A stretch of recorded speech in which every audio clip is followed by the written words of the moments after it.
Namaste, Namaskaram, Vanakkam, Namo Namaha, Jai Ganesh. Hindu festivals and human nature. And happy Holika. Today is Holika 2022. And interestingly, this is also St. Patrick's Day. So, in the various religions of the world, we have many, many stories. And as humans, we love storytelling. This is what we do. We love novels, fictions, science fiction, the media, TV, movies. And many of our stories are simply entertainment, but many are also teaching lessons, and we get morals from them, parables. So too in the religious stories of the world. And sometimes we have to be very careful that we sift out what is supposed to be literal from what is merely symbolic and metaphorical. For obviously, if we confuse the two, here is where we can get into religious fanaticism and fundamentalism. If we look at the innumerable Hindu stories, we can gain some valuable life lessons about this human journey that we're all on. And though the technology changes, human nature seems to go through the same cycles. As Hindus, of course, we believe that we are all the Atmana, the soul, if you will, with a body, mind, and emotions, and there are young souls and old souls. Young souls, if you will, tend to do things that are unethical, perhaps at best, or just naive. So too the many stories in the Hindu yoga dharma are meant to be taken as beautiful understandings of the human condition that we're all in. For example, in the famous Ramayana, we have good people becoming bad, bad people becoming good. And then the ultimate salvation, of course, is realizing for all of us that we are that inner essence, which we Hindus call the Atmana, Satchit Ananda, love, light, and energy, if you will, Jyoti Shakti Ananda Shanti. So too in the famous Bhagavad Gita, in the classic Mahabharata, where Krishna enjoins Arjuna to fight. Sometimes we have to fight in life. But even through all of our fighting, we have to remember that the one who we're fighting against or having a conflict with is ultimately a soul. So we want to try to have our confrontations, our conflicts from this perspective, that we are all the souls, and though our outer nature sometimes does some horrific things. We also have the classic story of Sivalaya Deepam or Kartik Deepam, where Brahma and Vishnu, who are seen symbolically as the creator and the preserver, approach a pillar of light, pillar of fire, and they each seek for the end of it. Vishnu assumes his form as Vahara, the boar, and goes down. Brahma hops on Hamsa, the swan, to try to find the top. Having found no bottom, for the light was endless, circular, Vishnu comes back and admits that he could not find the bottom. Brahma, however, when he comes back, he lies. He says he did find the top. And this is really significant since in the Hindu yoga dharma, Hinduism, the Hindu religion, Brahma is seen as the creator aspect. And true to the profound wisdom of Hinduism, we do not recognize a one male deity creator. Hence, the reason why Hindus should not really use the English word God, which does refer to a one male creator being. And so when Brahma said he found the top, out of the pillar of fire comes Shiva the destroyer to destroy his lie. And basically Brahma, the creator, was basically kicked out of the Hindu pantheon. Remember, when it came to these ultimate questions of how did everything begin? Was there spirit beings behind the whole thing? Was there a one spirit being, either male or female? The wise rishis simply said ka, who knows? At this level, who knows? But what do we know? As humans in general, and certainly within the Hindu Yoga Dharma, is that there is an inner essence of love and light and lightness and energy, a pure energy, a pure light, a feeling of lightness, a feeling of pure love. And a little reflection shows that this is really what we seek in life. More energy, more feeling of lightness, more inner light as subject matter is revealed to us, more love, more bliss in our life. This is the inner essence which we Hindus call the Atmana. This is the ultimate understanding. When it comes to speculating on creation, sure, we want to give complete obeisance to the science of life, the Big Bang, etc. But where ultimately everything came from, who knows at that level? To have creation itself means duality, multiplicity, everything and its opposite. Hence, good and evil. This good and evil is played out in the story of life. Cops and robbers, the good and bad in all the religious scriptures, the hero and the villain in movies, cartoons, etc. This is the nature of life itself. As we go through these many experiences of good and bad, pleasure and pain, sukha dukkha, raga dvesha, like and dislike. So as humans, recognizing that we're all on this eternal journey together, hopefully realizing that to do more good enhances our sense of well-being, helps us to get through this life in a more comfortable way. And realizing that when we do bad actions, this is the Hindu understanding of the law of karma, we have to reap the effects of those bad actions.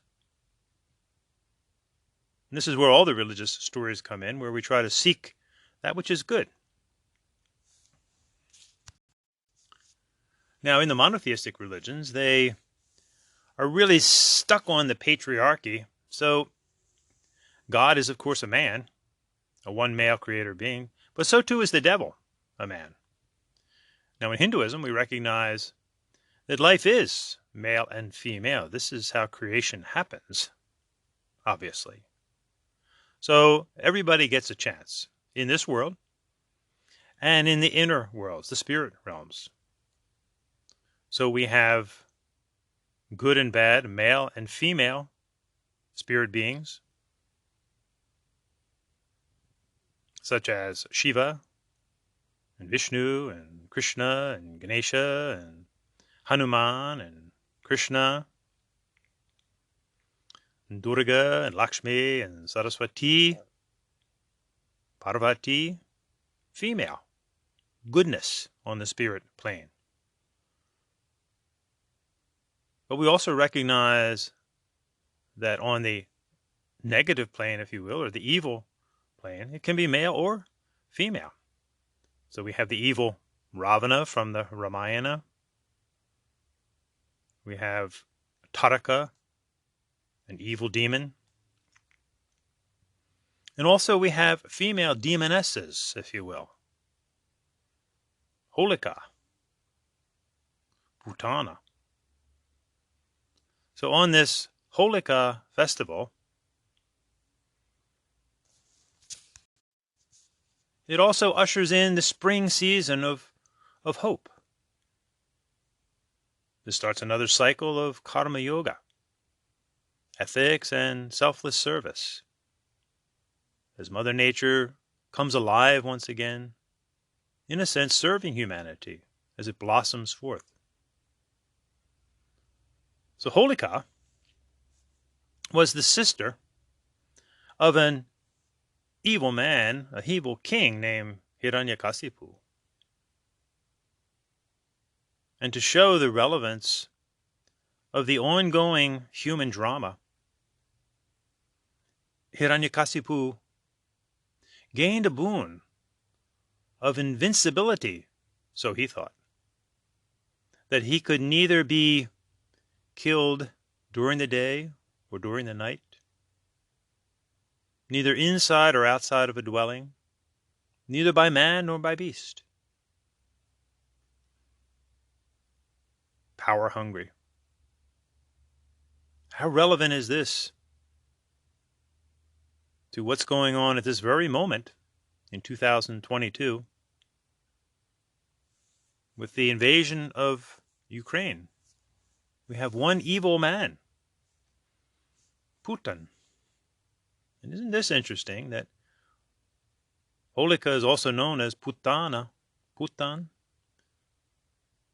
is also a very negative word at best within the Latin languages. So Hiranyakasipu thought himself all-powerful, invincible. And he had a devout son, Prahalad, who was fully devoted to Mahavishnu, a divine young boy. And this angered his father. Now Hiranyakasipu had an evil sister named Holika.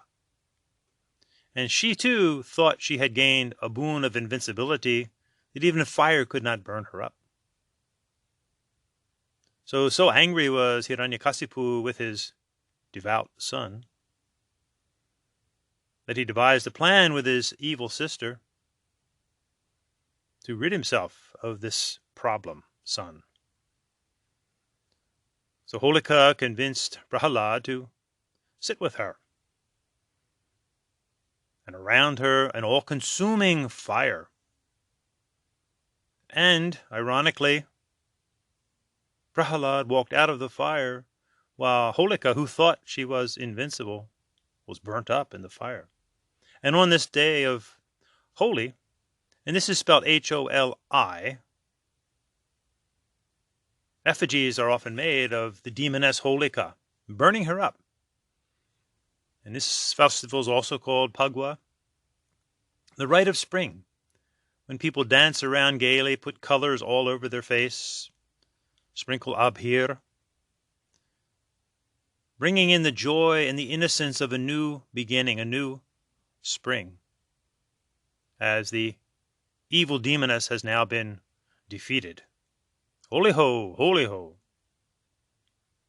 As people in a very innocent, childlike way dance, sing. Now, Putana, also sometimes considered as Holika, devoured little children. And once she took Krishna to her breast, and he began sucking on her poisonous milk. Putana thought she would eradicate the divine young boy Krishna. But to her demise, he sucked the life right out of her again, showing the beautiful joy, the innocence, the soulful, childlike nature that we all have inside of us, which is what ultimately defeats the outer. So back to King Hiranyakasipu, who was still out to destroy his devoted son, Prahalad. And think of the negative mindset that seeks to destroy what's good in religion, the purity that religion points to, the inner spirit. Remember, he thought he was invincible, that he tricked life itself. Couldn't be killed by day or by night, inside or outside of a dwelling, by man or beast. So as he was seeking to destroy Prahalad, he happened to be standing in the threshold of his palace, so he was not inside or outside. It happened to be dusk, so it was neither night nor day. And before him appeared Narasimha.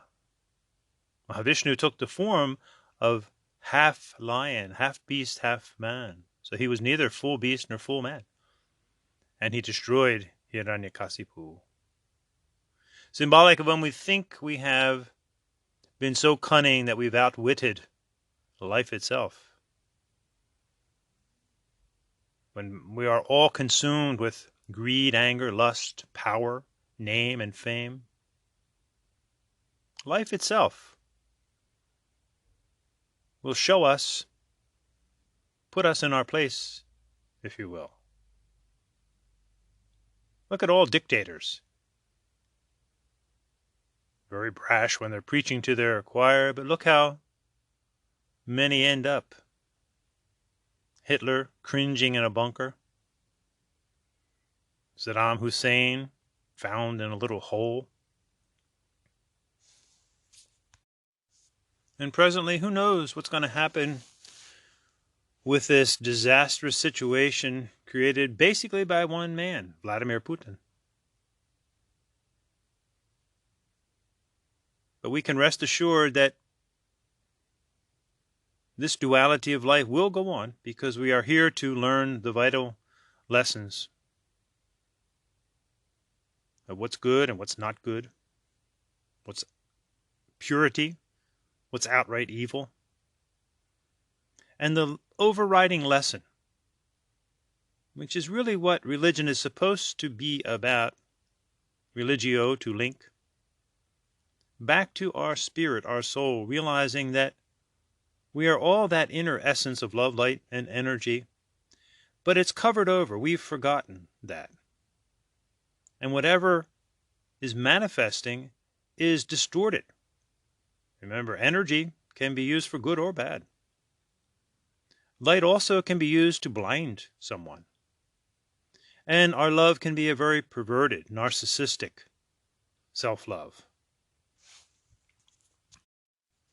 And this is why in the Hindu Yoga Dharma, the important understanding of samsara or reincarnation, which is the ultimate loving, compassionate wisdom that we all do wrong things. Ultimately, we have to learn these vital lessons. And we get a second chance, a third chance, a fourth chance to ultimately realize who we truly are, to uncover that which has always been there, the Atmana, the soul, if you will, of love and light and energy. So we go through these many, many lifetimes. Look at the wisdom of a mature parent.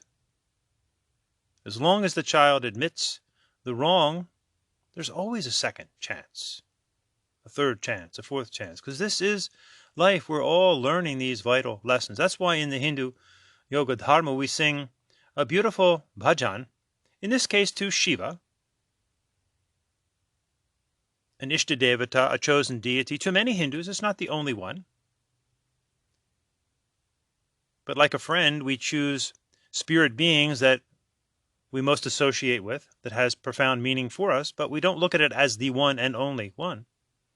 So in the famous Panchakshara mantra of Saivism, Na Ma Shi Vaya, these 5 sacred syllables, we put Shiva at the center of our life. Na Ma Shi Vaya. We put the divine, if you will, at the center of our life. Actually, this is the very meaning of the Hindu greeting Namaste, Namaskaram. Recognizing the divine in the person you're speaking to, the Atmana. This is the essence of the Hindu Yoga Dharma, Tattvamasi, that thou art. That we are the soul, which transcends any outer appearance. So in this classic bhajan, we sing Sada Lola Hara, the truth, Sada, of the swing, Lola, of life, the duality of life, everything in its opposite, as we go on this learning curve. And there's a purpose for it. We learn from our mistakes. Sada Lola, this learning curve, ultimately Hara, destroys our ignorance and causes us to reflect on who we truly are as the Atmana, the soul of love and light and energy, with a body, a mind, and emotions to be respected for its specifics. Remember, this year's Holi festival also falls on St. Patrick's Day. St. Patrick, of course, a 5th century bishop, in the Christian tradition. And he becomes a patron saint of Ireland. Interestingly, it is said that he was captured by pirates when he was 16 and turned into a slave. Upon escaping, he became devoutly religious and eventually became a bishop, hence the patron saint of Ireland. And the classic shamrock, which was a 3-leaf clover actually, he used to denote the Trinity within Christianity. Interestingly, a 4-leaf clover was actually from the Druid tradition, which was a sign of good luck because they're so rare. Now, this year, Holika also happens to fall on full moon, which we Hindus call Purnima. Purnamada, Purnamidam, Purnat Purnamudachate, Purnasya Purnamadaya, Purnamiva Vashishyate. Reminding us on the full moon that the moon is always full. It always is what it is, but sometimes we don't even see it. Sometimes we see it as a crescent moon or quarter moon or half moon or three-quarter moon. It's only one moon, but because it's obscured, we don't see it, or we see it in partiality. It's the meaning of this great sloka, which is symbolic of our inner essence, this atmana, or soul, if you will. And remember, soul and spirit also refer to that which is not the body and corporal. So no body can really be spiritual. Religion are the means and the methodologies to uncover or realize our inner spirit. So on full moon night, it's a reminder that we are this inner essence, even if we don't realize it or partially realize it. It's simply covered up. I remember as a young brahmachari, a young student, a Swami said, "So you want spiritual realization? You want Atma Darshana? You'll never get it." Puzzling. He meant that you won't get it because you already have it. It's not a commodity that you buy and sell. That's why all true religious spiritual teachings are always given on a dakshina basis, a donation basis. You won't get this Atmana because you already have it. It's simply covered up. Just like the sun on a cloudy day, or when we can't see the moon. The sun's still there, the moon's still there, soul's still there. We just need to uncover it. This is a profound reason why Saiva Hindus wear the vibhuti, the 3 stripes, the tripundra on their forehead.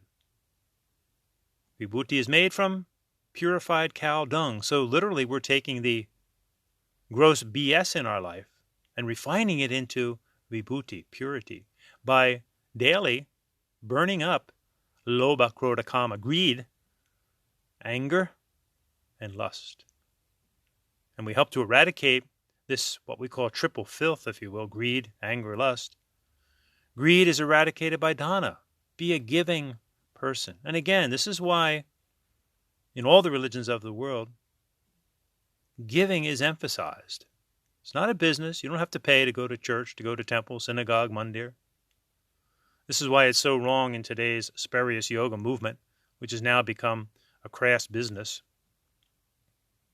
This greed is conquered by dana, by giving. Anger, krodha, is conquered by dayadvam, compassion, also karuna. And lust, which is excessive desire for anything, kama, is conquered by damyata, by controlling ourselves. This is where the profound understanding comes in of living a religious spiritual lifestyle. One of ethics and selfless service, one of devotion, one of meditation, contemplation. And if we follow this path, it will uncover the inner light of the Atmana. In light we're meant to be. Om Shanti.